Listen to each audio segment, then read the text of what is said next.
Sabes Que, as you know, here at Usala Radio. I am Jesse Bermudez. I'm your host, and my co-host is internationally renowned percussionist Pablo Batista. Hey, Hey, Pablo, how's things going? good, Jesse. Thank you for joining us. Jesse, it's so cool to be here with you. This is our third episode. We're going to be doing an amazing interview with some amazing musicians that have impact Latin music from many years back. And Jesse, talk about our guest a little bit. You know. Yeah, well, I'm excited. I get excited specifically when I have guests like this, and we have with us a guy that has played with everybody. He's a jazz musician. He's a Latin jazz musician. I mean, I don't even know the titles to put to him, but he is the legendary Marty Scheller, arranger, composer, musician, unbelievable gentleman. And we have from Philadelphia, internationally renowned recording artist, singer Anthony Colon. So we got a pretty good show here, Pablo. We got a great show. We're super excited. The whole world's going to tune in. So let's get it kicked off then. Let's start off with introducing the great Mr. Marty Scheller. Marty! Yes, Marty, let's give him a big hand now. Welcome, Marty. Hello, guys. Yeah, thank you so much, Marty, for being part of this interview. I'm really honored, and I know Pablo is too. And for me, it's like being able to talk to someone like you and really get information about what was really going on in the music scene in your world as a composer and an arranger, because that's different than a band leader or a singer. How is that creativity mind operate when you're a composer and an arranger such as yourself with such high standards? Mm. Well, Well, it's hard to understand how my mind works. I'm luckily I'm in a position where at this stage in my life, I'm able to arrange and compose music that I really love in the jazz field and in the Latin field. So I'm really blessed, especially during this pandemic where a lot of musicians are out of work. So I'm pretty busy, thank goodness. well, Marty. With that being said, let's give all the people tuned in around the world. Let's start in the beginning. Let's go back and where were you born? Where were you raised? How you became interested in this love for jazz and Latin jazz, and then we'll talk about some of the amazing people you worked with later on as well. And so yeah, let's start from the beginning so the world can know more about Marty Scheller. Okay, I was born and raised in Newark, New Jersey. When I was about 10 years old, there was a friend of the family that lived in the neighborhood who was a professional drummer. And my parents thought that it might be a good idea to take some music lessons. So the first instrument I played was snare drum. And I just had a very natural take. I really, how can I say it? The rhythms and keeping time were very natural to me. And it really helped later on in my career. I've always been interested in percussion. And in grammar school, I was in the school band and playing snare drum. And my best friend played bass drum. And he got a little bugged with playing bass drum. And he said to the teacher, "What can I play?" He said, "Well, we've got trumpet, we've got violin, and we've got clarinet." Well, boys at that age, we figured, no, we're not going to play the violin. And his mother was concerned that if he played the trumpet, he might blow himself, blow something out. So he picked the clarinet, and I was playing snare drum and watched him in the clarinet section. And I said, "I want to play an instrument."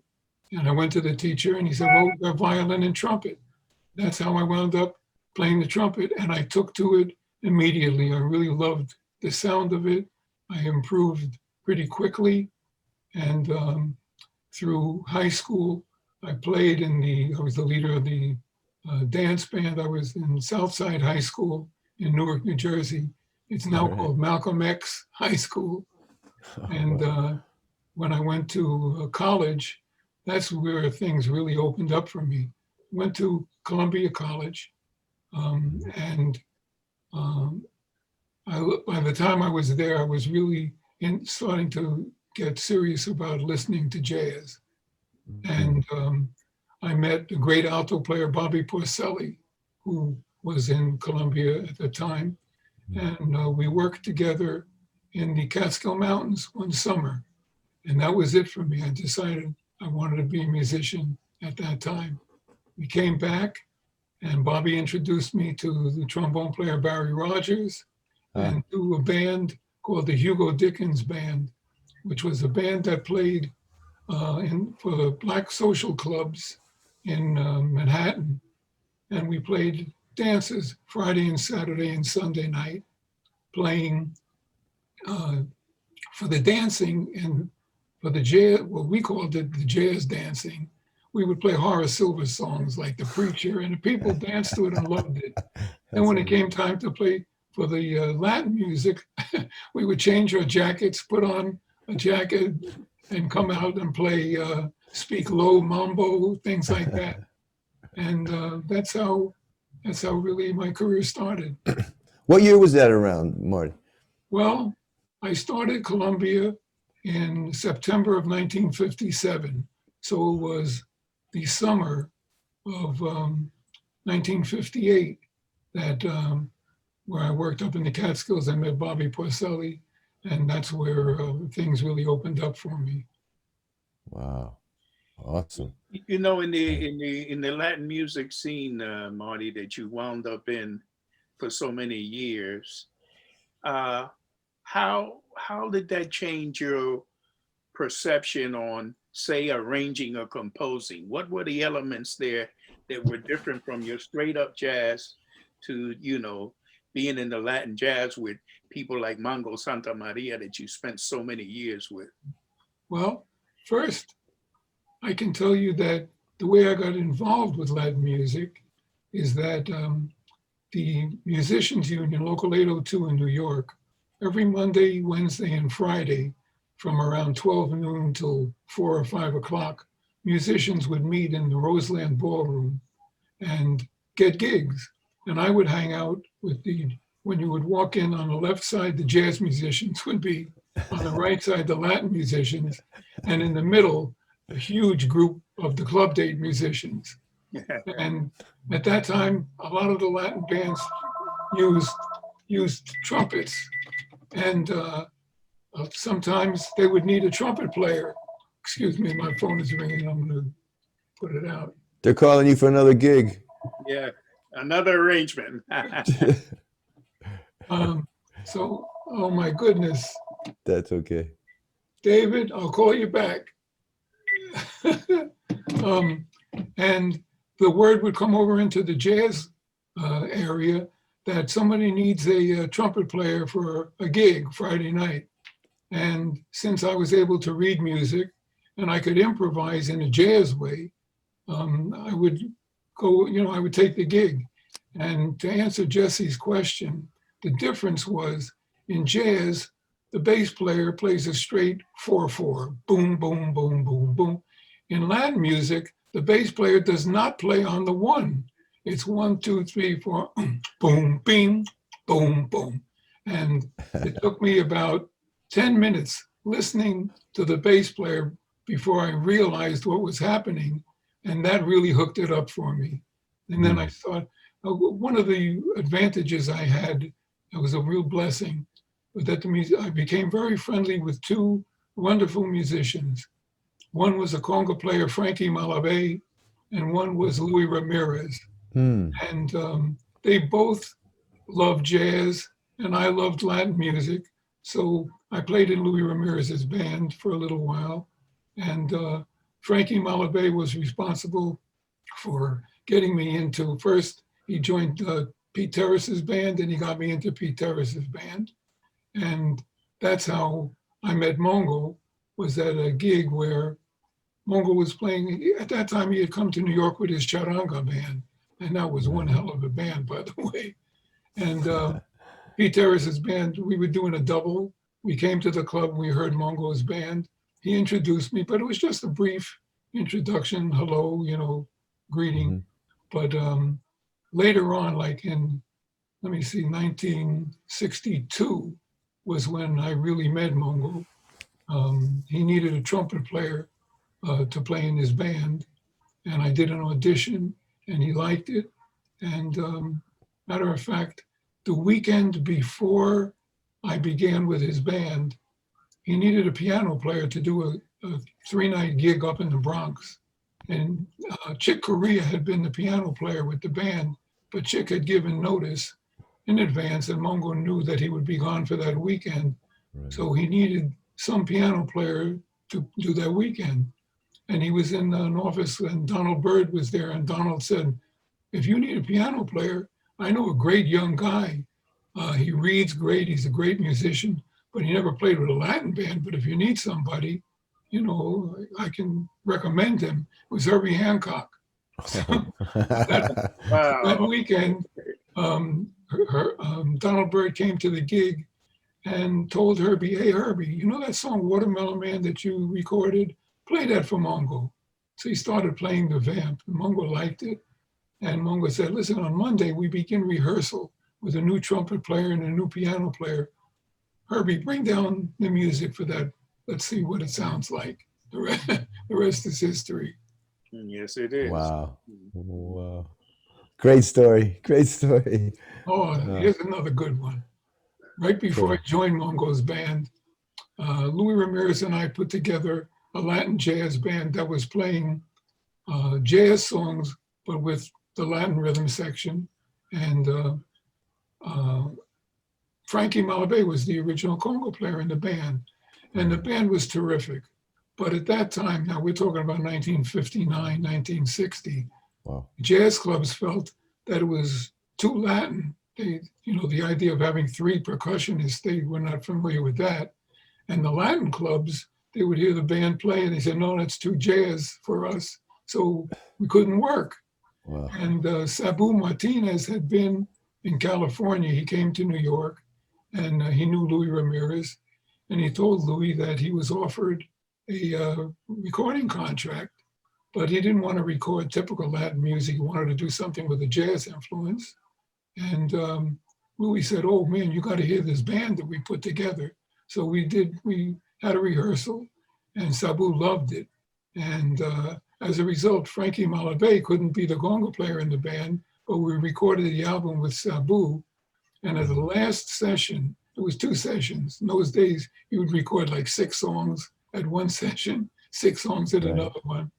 And at the end of the second session, Frankie Malabe came in, and he came in with these 2 fellas, and he said, come on, let's have a jam session. I didn't realize one of the guys was Arsenio Rodriguez, and Arsenio was a good conga player, which I was familiar with him as a tres player, but I didn't know that he played conga. And his brother Kike was with him, and he played conga. So the drummers all had a jam session playing different rhythms and all. And on the original album, the beginning and end of each record is a small clip of the percussionists. And Frankie Malabe was the soloist on it. If you can ever get a listen to that album, you'll hear Frankie was really something special. Wow. And what album is that, Marty? It's called Sabu Jazz Espanol. Okay, there you have it. That's the whole world for everybody to know. Sabu Martinez, who was a West Coast percussionist? He originally was from New York. Okay. Then he went out to spend some time out in Los Angeles and then came back to New York. Right. I'm familiar with Sabu. For those who don't know, that's a great, and Frankie Malabe, another great percussionist who taught many years at the Drummers Collective in New York City. That's right. What a great inspiration he was to a lot of young percussionists as well. Jesse, wow. So I love these stories, right? Yeah. Marty, I just wanted to ask you the fact of say I want you to arrange a song for me, and I hum it or I put my ideas on a tape. What happens when you get it in your hands and you say, "Oh, Jesse sent me this tape. He wants me to arrange this." What happens creatively, Marty? Okay. First, I listen to it, and probably there are no chords or no written music. It'll just be someone singing a song. Then so what I'll do is I'll write down the melody and I'll put some chords to it that I think would be appropriate. And then the process begins. The process is, if it's a vocal, before the vocalist comes in, there's an introduction. And I have to think of what would be an appropriate way musically to get to the point where the vocalist comes in singing, using whatever instrumentation they decide upon. Most of the times, I'll be given a certain instrumentation to write for. And once the vocalist comes in, it's my job to enhance the vocalist by not getting in the way and pulling attention away from him, but just giving him a nice cushion to sing on. And if there's a point where there's an instrumental section, well, then I can use my own creativity to develop an instrumental part. And because it's me and the way I think of things, it's usually kind of jazz influenced.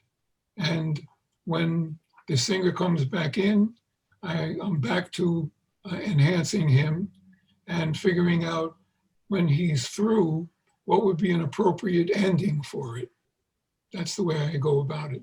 Would you have to know who that singer is going to be, or just? Oh yeah, yes, because I would have to get the key that the singer's singing in, and if possible, hear them and get a sound of the quality of their voice. Fantastic. I was always wondering how you guys were able to do that. And you hear these beautiful vocals and these beautiful arrangements, and there's such a beautiful marriage. And I'm saying, wow, how did this happen?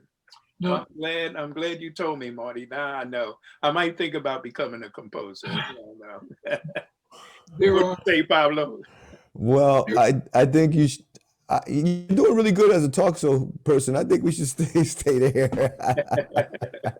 I better leave composing alone, right? Yeah, well, if we look at Marty's resume, you got a long ways to we all do. So anyway, we're gonna stay in our lanes right now.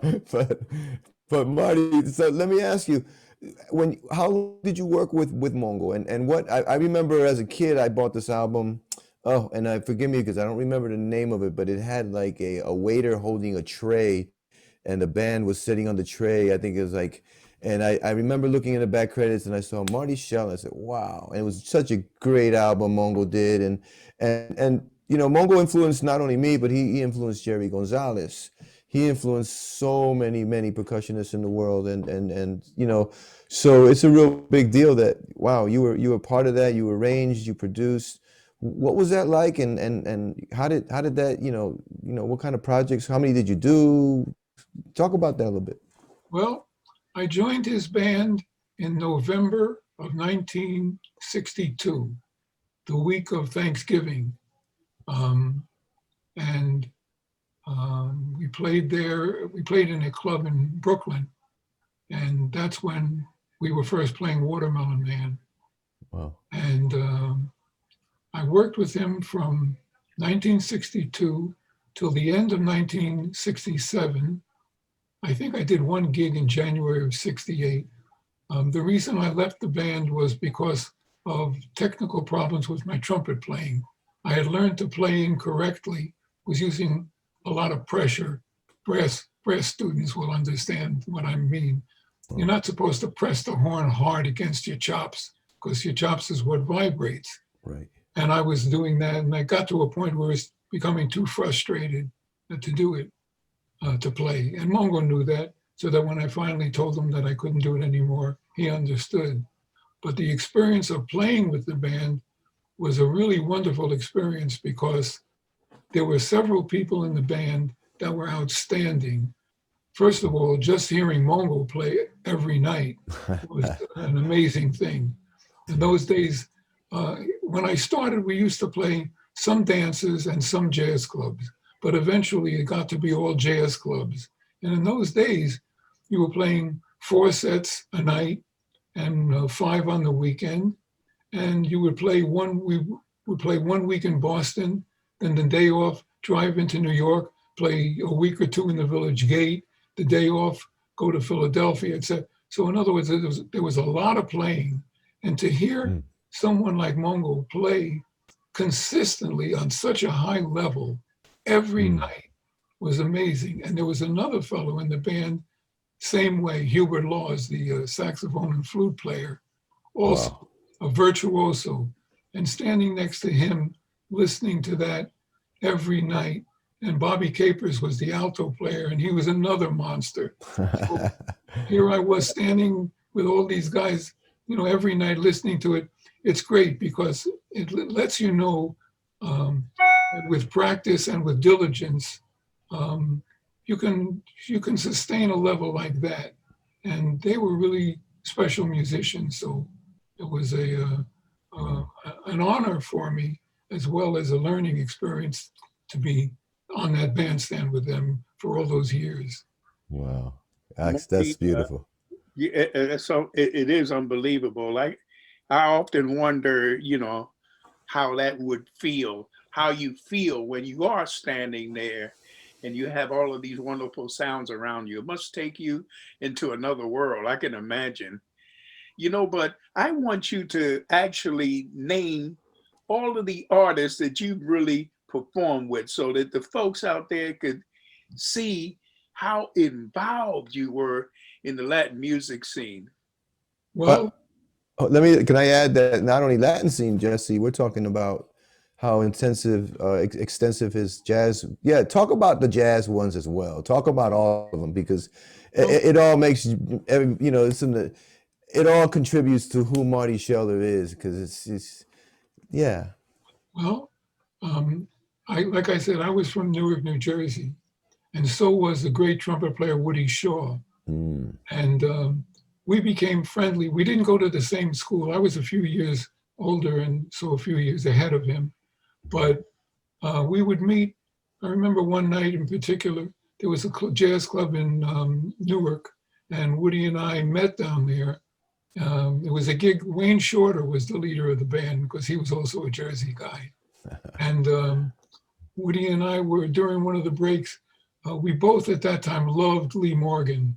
And we were singing Lee Morgan solos together because we had both memorized them.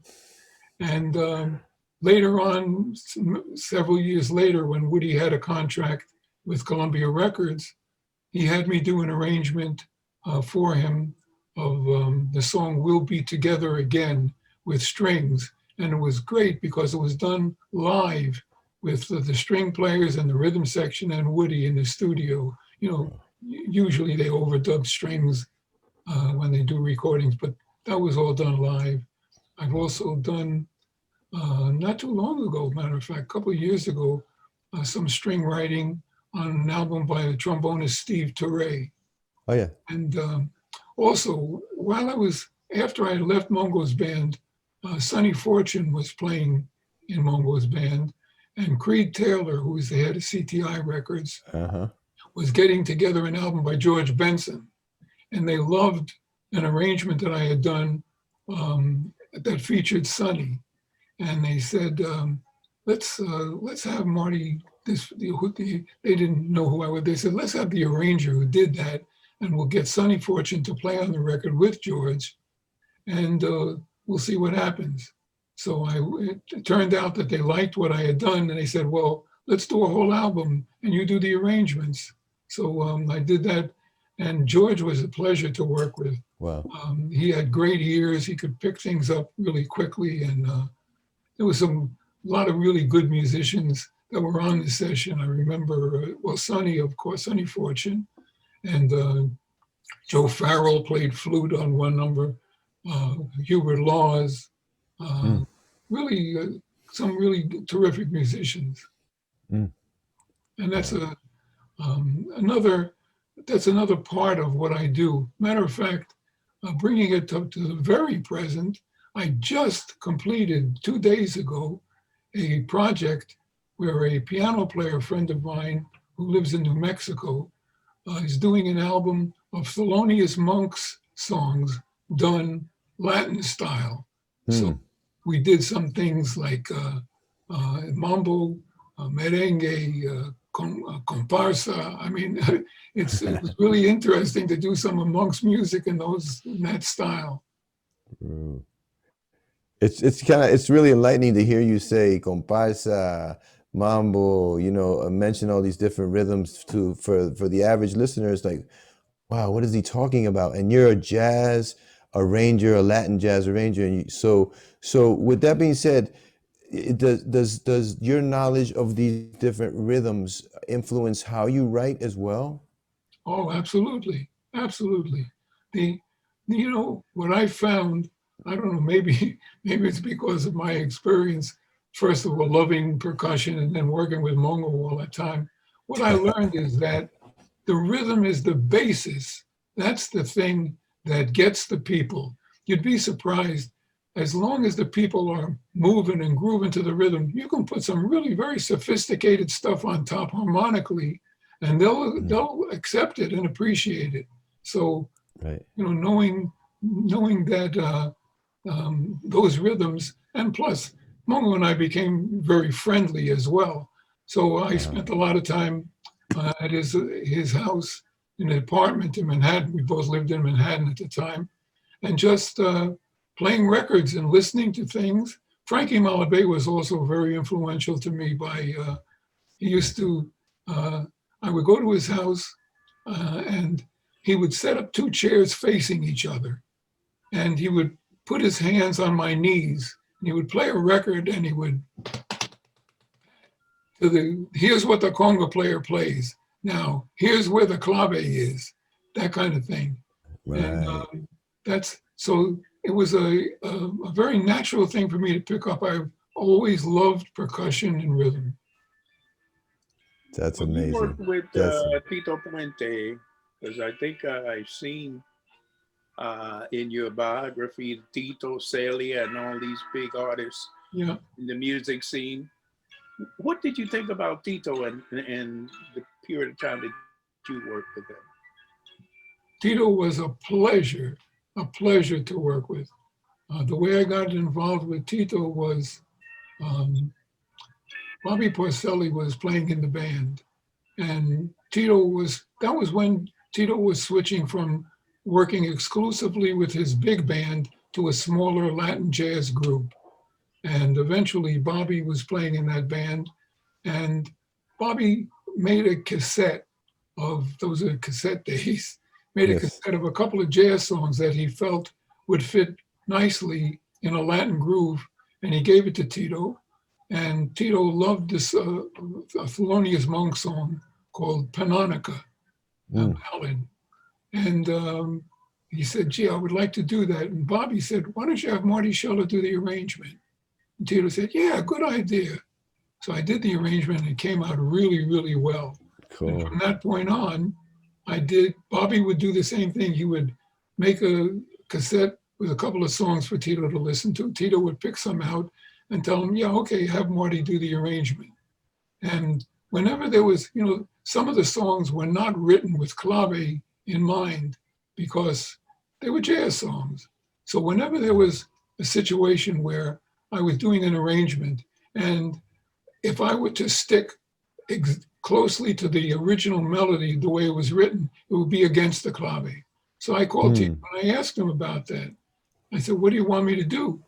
I said, I can change the phrase, or, you tell me what. He said, well, if you feel that it's really that necessary to change the phrase of the original melody, do it. He said, but don't worry about it. You just do what you hear, and we'll take care of it. So that was pretty good, knowing that you got a guy like Tito Puente saying, you do whatever you want to do, we'll take care of it. You're in good hands. Oh, I gotta mention this one too. This is a little funny one. Tito Rodriguez was working at the Palladium Friday, Saturday, and Sunday. And trumpet player, he had 4 trumpets. And one of the trumpet players was Davy Gonzalez. His mother or father, I can't recall, was ill, and he had to go visit them. I think they were in New Mexico. and Tito needed a trumpet player. And I was recommended that I do the gig. And when I was recommended, Tito was not familiar with who I was. He said, "Do you think he can do the job?" And they said, "Hey, he plays trumpet with Mongo's band and they're available, so he'll do the job." Okay, so I worked with that band for the 3 days at the Palladium, and boy, that was a terrific band. Tito Rodriguez sang great, and the band was terrific. Vitin Paz was the lead trumpet player, and he's a monster trumpet player. Oh yeah. The whole yeah, band yeah. was great. And at the end of the gig, we all got paid, and Tito Rodriguez walks up to me and he puts his hand out to shake my hand. He shook my hand. He said, "Thank you. You really did a good job. I really appreciate it." And I said, "Well, thank you, because your band is terrific. It was a real pleasure." And he walked off. And I went back to him. And the guys in the band said, "Did you see that?" And I said, "Did you see what?" They said, "Man, he never talks to anybody in the band." And he shook your hand. That was like, I got the supreme compliment. That's beautiful. That's the great Tito Rodriguez. Wow. Yeah, yeah. Well, we need to take a little pause for the cause, Pablo. We'll be right back with Marty Scheller, the man that arranges and composes and plays and has done so much in this world of Latin music. We'll be back on Sabes Que.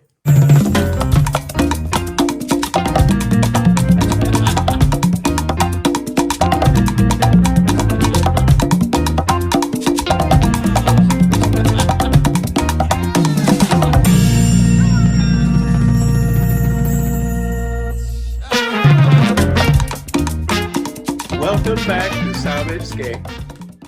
I'm your host, Jesse Bermudez, and my co-host is none other than Pablo Batista. We've been having this interesting conversation with Marty Scheller.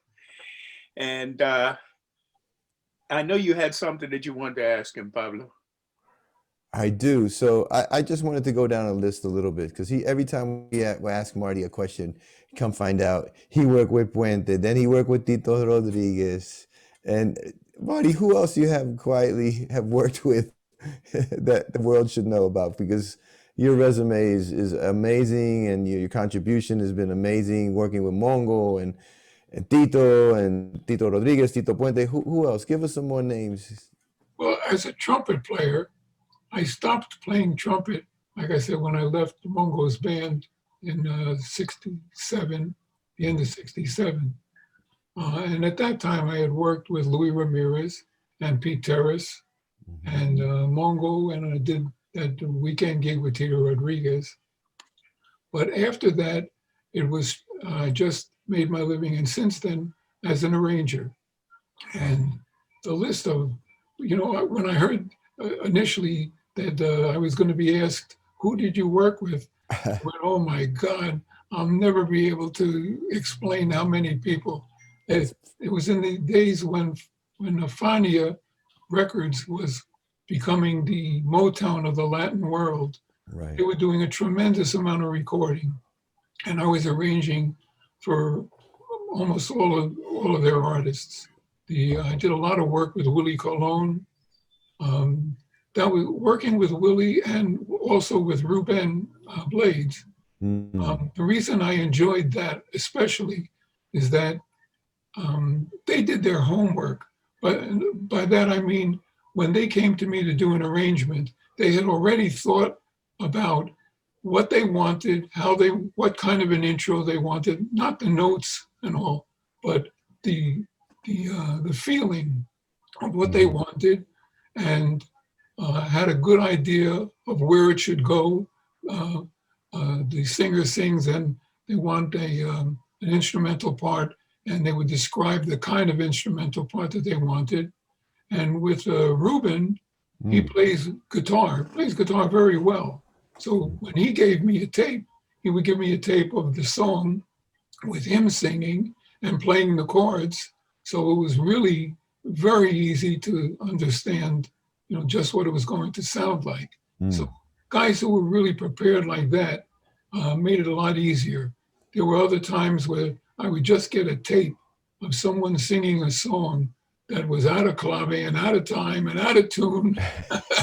and, and I would say, look, at certain such and such a part, I don't understand what the melody is. And they would say, well, look, you would fix it however you think it should go. So that was, that was part of what I would also have to do. Wow. Marty, it's certainly a pleasure interviewing you, and I'm sure that Pablo agrees with me that we're going to bring you back for some more of this conversation about our world of Latin music and of Latin jazz. So I want to thank you, Marty, for being on Sabes Que, and I know Pablo wants to thank you too, because he's a watermelon man too now. Well, I just want to let you know, Marty, your involvement with Mongo and Mongo's arrangement of Herbie Hancock's Watermelon Man, that kind of inspired me to do an arrangement similar to Mongo's, but I added some more stuff to it. And but it was because of you and how you were able to bring these artists to light and create and help them make their music into what it is today. Your contributions endless, and I thought it was really critical to have you here with us today and let the world know who the great Marty Shell is. And we love you. We appreciate you, man, and continue success in all your endeavors. And on behalf of me and Jesse and Sabes Que, we're honored to have the great Marty Scheller. That's right, and we're going to bring him back, Pablo, at another period there to hear some more of those wonderful stories of our world of Latin music. Thank you, Marty. And now we're going to present from Philadelphia, an international recording artist, Mr. Anthony Colon. Welcome, Anthony. How you doing? I'm doing Anthony. good. Yes, I'm doing good, man. I'm doing good, guys. Pablo, Jesse, Marty, man, it's awesome, man. I heard all the stories. Whoa. Yeah, and Anthony, I think that we're doing the right thing. We're doing this show because there's so much information that people don't know about you guys that are the artists and what you go through and where you go and what you do. And you from Philadelphia have become an international a vocalist, we want to hear a little bit about your story because you come from a musical family, right? I do, Jesse. I was born right here in Philadelphia in 1962. And my father first came here to Philly back in the 50s. He's the one that brought in the family. And he's the musician, actually. He's the guy that got me all into the music, He used to play here in Philly back with Arturito Rivera and El Trio Internacional, I think it was called. Yes, it was. Mm-hmm. Arturito, yes. Yeah.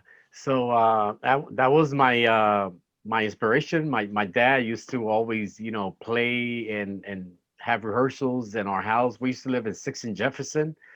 Me as like a 3-4-year-old, and they used to have rehearsals in the 2nd floor. And I remember all the musicians coming in with the guitars and cuatro and congas and going upstairs. And it used to be kind of private, but we used to kind of sneak up there and, just to like hide and listen to my father and his musicians play.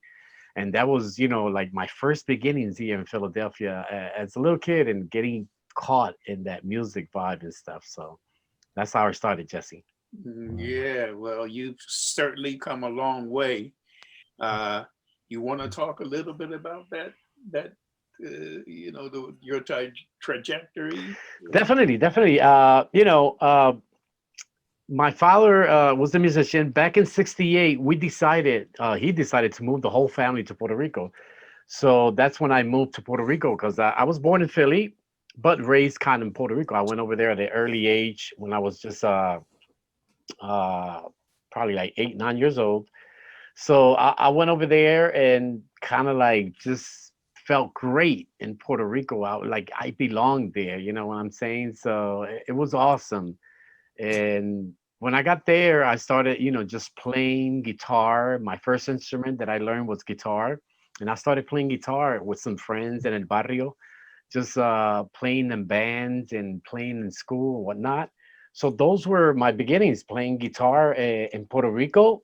When I got to the junior high school, that's when I joined the high school band, the band from Juana Diaz, which is my town, high Mm. school band. So that's when I learned how to read trumpet, how to read music, how to play trumpet. That was is one of my instruments that I learned how to play very young. I don't do it anymore, but I still know how to, just play a couple of notes, whatnot. And from there, I went on to play. I learned how to play bass, a little bit of cuatro. I was raised up in the country in Puerto Rico, up in the mountains. So there was a lot of like aguinaldo singing and stuff. So those were my beginnings, with a lot Mm. of culture, playing aguinaldo, playing nueva trova, which is like Tony Croato music, and those were my beginnings, just doing that kind of music. Then in the 70s, the boom from La Balada came in, Los Ángeles Negros, Los Terrícolas, all that kind of Camilo Sesto, all that romantic music came in, and I really loved it. So I started kind of like practicing singing and got kind of like very good singing ballads at a young age, which were great when I did the transition into a salsa singer romantic, because all I did was I like speed up the speed of my ballads when I was younger to the salsa romantic. But I was a great ballad singer from a young age. So that transitioned into being a kind of romantic salsa singer later on in the future. So my very beginnings in Puerto Rico were very cool. A lot of learning, a lot of listening, hanging out with a lot of buddies that had a lot of talent too, just like me, and we were blessed, and just putting ideas together. So I got here to Philadelphia, Well, actually, let me go a little back. After I graduated from high school, I joined the army at very early age of 17.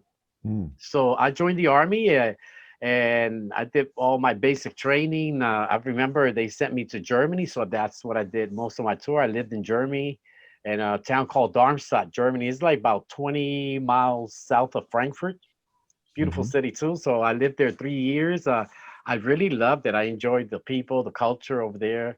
It was a great experience, and pretty much I was a very young man over there, 17, 18, 19, and it was great discipline for me at an early age, and that kind of prepared me for my music career, which I took with the same discipline of the army, like never gave up, gave it my best, never stop, and kept going to, you know how it is, Pablo. I mean, this is a tough business, and you can never give up. There's a lot of obstacles on the way that you have to overcome, Mhm. and if you don't get up and dust off and keep going, then you're gonna just stay where you are. So it hasn't been easy, but it's been a great journey. I guess I've been blessed, and so far I've done a lot of great things, guys. You are a true trooper, pioneer, and you really embody the spirit of Philadelphia. You're a hard-working brother. That's you recorded on my first record. I don't know if Yes, you I remember. did. Yes, I You sang did. that rumba, and I remember you, and that was back in the early '90s. So I mean, but I just remember even learning about you back then. I was teaching at Amla with Jesse, and your name was always coming up, and I heard some of your music with Edgar Joel, and I just thought you were a great performer, great musicians, which you still are. I have tons of admiration and respect.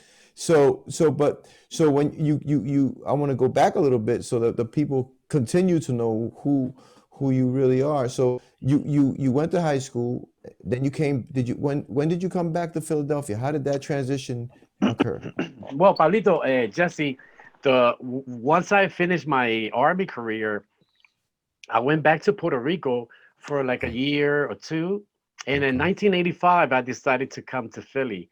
So because my mom lived here, my brothers, a lot of family, So I was like, let me Uh, go back to Philly to where I was born. I never, I was a little kid in Philly, but never as a young man or whatnot. So I came here to Philadelphia, and as soon as I got here, my uncle Mino Cruz had Orquesta La Opinión back in those years over here, and he's the one that gave me my first break as a musician, uh, kind of. And I love music, and that was one of the main things. I called my tío. I remember calling him from Puerto Rico. Hey, I'm going to Philly, and you still need me to play in the band because I really want to play. He said, yeah, come over here. Right. I get a spot for you. So as soon as I got here, yeah, I became one of the trumpet players and choristas in the band, and I was happy with that position. I wasn't looking for a position of singing or anything. Remember, I wasn't. I just Mm, wanted to play music. I came here to work and have a 9 to 5 job and be in a band and have fun. But right. that kept turning a little bit. I remember that the singer for La Opinión in those days was Tony Maldonado. That in Philadelphia, everybody knows him around here. He's a great singer and a great Mm-hmm. compadre. Tony, but Tony in those years decided to go. He went to another band to sing. So La Opinión had no singer. I remember my uncle was like, "Wow, going crazy! Oh well, man, Tony left." And I said, "Well, listen, I've been playing for a few months, and I know all the songs, and I think I can sing them." So like, he said, like, "You sure?" I said, "Sure. Let me go to the front and do a little bit." Wow, man! I get to the front, I start doing my homework. Man, he loved it. The guys loved it too. I was like, "Wow!" But hold up. I said, put the trumpet to the side. Come on, we got something else going on here. So after being La Opinión and getting like my feet wet and whatnot, and having fun, Louis Diaz from here, from Philadelphia, was putting together La Combinación Latina for the Mm, second time back in '87 or whatnot. So he approached me and he asked me to be one of the singers to the band for La Combinación Latina, and they were going to record an album with el maestro Isidro Infante oh yeah. in New York and back in those days. And I was like, wow, this is a great opportunity for me to put my song on a record and whatnot, and just keep climbing up that ladder. So I did that move, went to La Combinación Latina, had a great experience with Isidro and started meeting all these other professional musicians in the studio like Papo Pepín, Adalberto Santiago, Tito Allen, back in those days, Leopoldo Pineda, Reinaldo Jorge, Wow. which is the first guys that I first was just like, and these were all great guys, musicians, but at the same time, very humble people that I like, wow, I love this. And this is what I like about, like being with these guys. They were so great, but so humble at the same time. And Wow. I learned so much from them. And it was a great experience recording that album and and playing with La Combinación as a singer. Edgar Joel was one of the trombone players, and Mm, that's how I met Edgar in La mm. Combinación Latina. That's how we met for the first time, and we started a good relationship. We were great friends. I remember in La Combinación Latina, we always rode together to all the gigs and everything. Right. And from there, after La Combinación Latina wasn't around anymore, we decided, me and Edgar, to do our thing. So that's how Anthony Colon Mm. and Edgar Joel got started after La Combinación Latina, and we decided to get some songs together, go to Puerto Rico and record over there. And that's when we started our career in Puerto Rico. I mean, we went to Puerto Rico from here to record over there our first album. So I Wow. mean, it was great. I remember that. That was a great project too. There's some hits on that record as well. Jesse, what do you think? This brother's What's that? forever. He's doing his thing. I just fascinated by listening to the stories of these artists and what they go through. And but on the note of you and Edgar, Yeah. you guys wound up with a big hit, right? It was what was that big hit that Sol? Oh, it's Hasta el Sol de Hoy. Yeah, that Sol de Hoy. I Well, was just that wondering how that came about because it's a hit. Everybody knows that song. Everybody, at least in Philadelphia, I know they do, and around Yeah. Latin America because you do perform in Colombia. What are some of the places over there that you perform too? Also,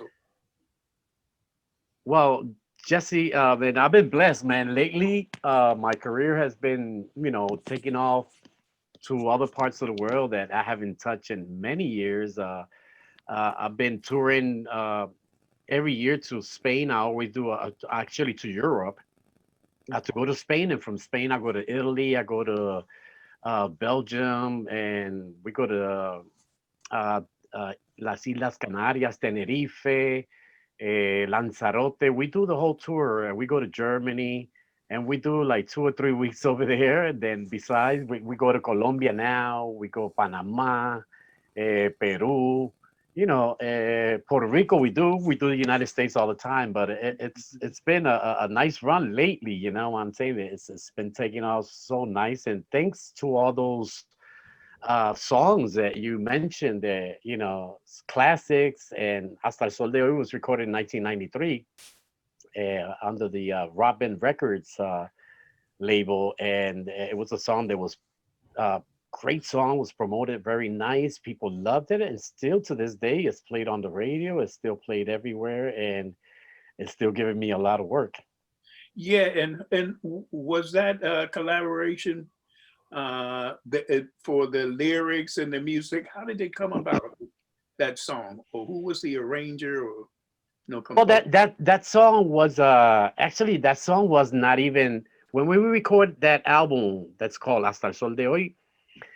That song was not included on the first 8 songs that were supposed to come out with the CD. So Mhm. we had another song called Si Ella Supiera on that album that was supposed to be, unquote, quote unquote, the Hasta el Sol de Hoy song.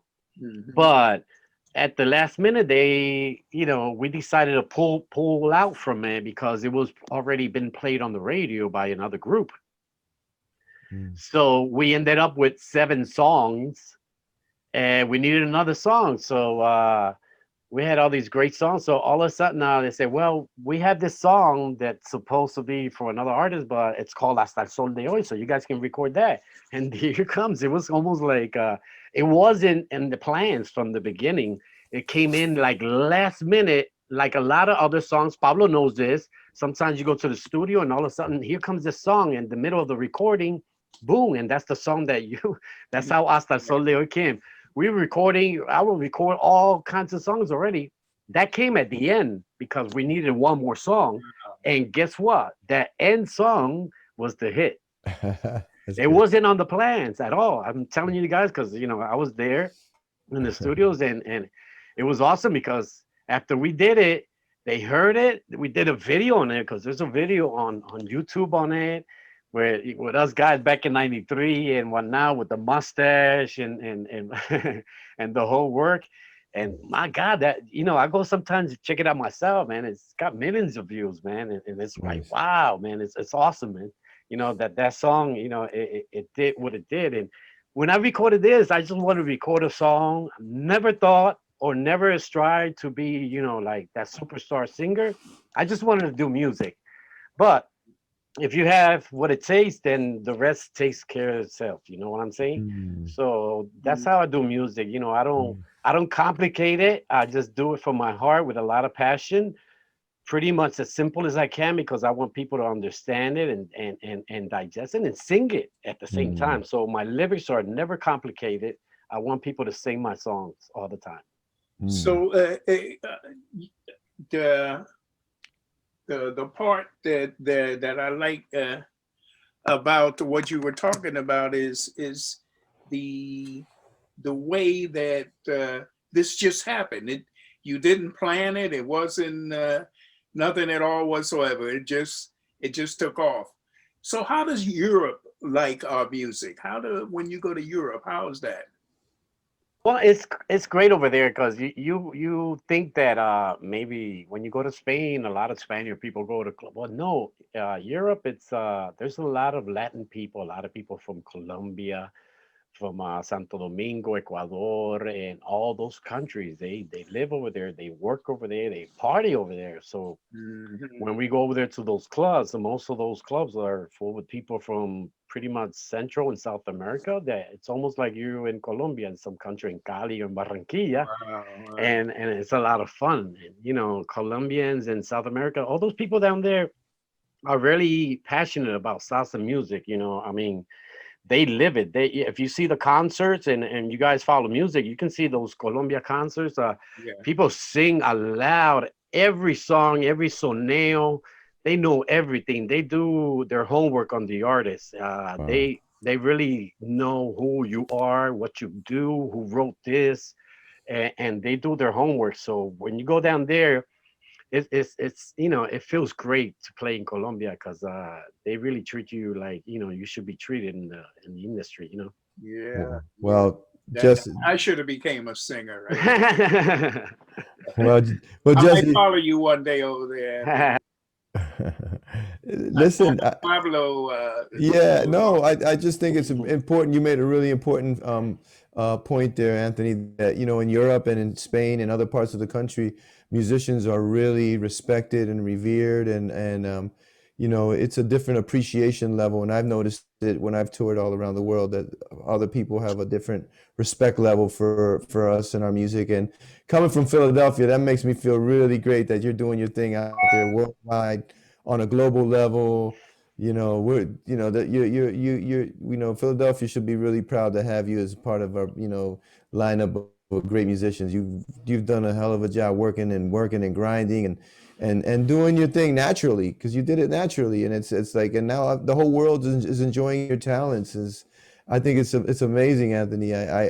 Where can we find more of your music? Where can, like, two questions: where can we find more of your music, and what advice would you give some young singer coming from Philadelphia or from anywhere around the world? Because this is going to be global, this interview. So if you can start off, where can we find your music? And also, what advice would you give young musicians coming up?